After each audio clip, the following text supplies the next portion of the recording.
Subalit, hindi ko po kayang ako lang mag-isa sa lakbaying ito. Kaya po tayo magkakasama, kinakailangan ko po ang inyong aktibong suporta at aktibong tulong dito sa napakabigat na laban.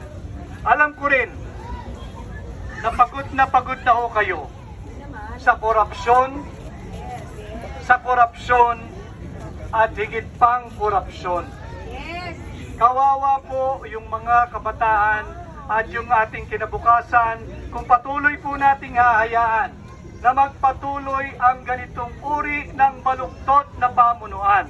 Kaya po inaanyayaan ko kayo, magsama-sama po tayo, halina't tumungo tayo doon sa good governance at ipagpatuloy natin yung war on corruption.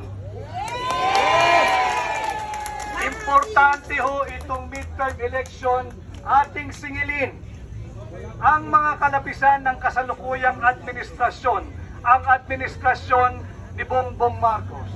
Atin silang singilin at panagutin, nasaan yung 500 billion pesos na sinasabi ninyong flood control funds?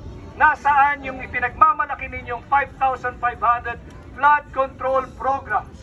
Bakit sa tuwing umuulan, bumabaha? Dumating ang bagyong Karina, sinigundahan ni bagyong Enteng, ano po ang nangyari?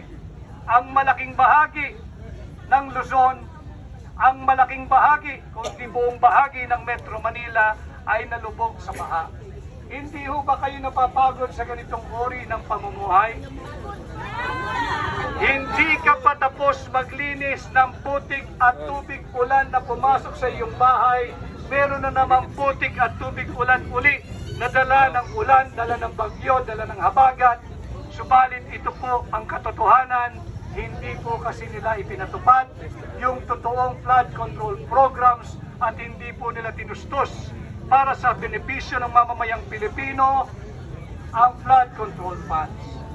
At kung sakasakali po maging matagumpay tayo sa labang ito, sisikapin ko po, unang-una, dalhin natin ang war on corruption sa Senado at sisikapin ko pong maipabasura ang resolution number 10 kung saan nagpapahintulot ng liquidation by certification o kung saan po yung pera ng bawat senador ay basta na lamang po nilang pipirmahan at wala nang tanungan pa kung saan napunta at kung paano ginastos.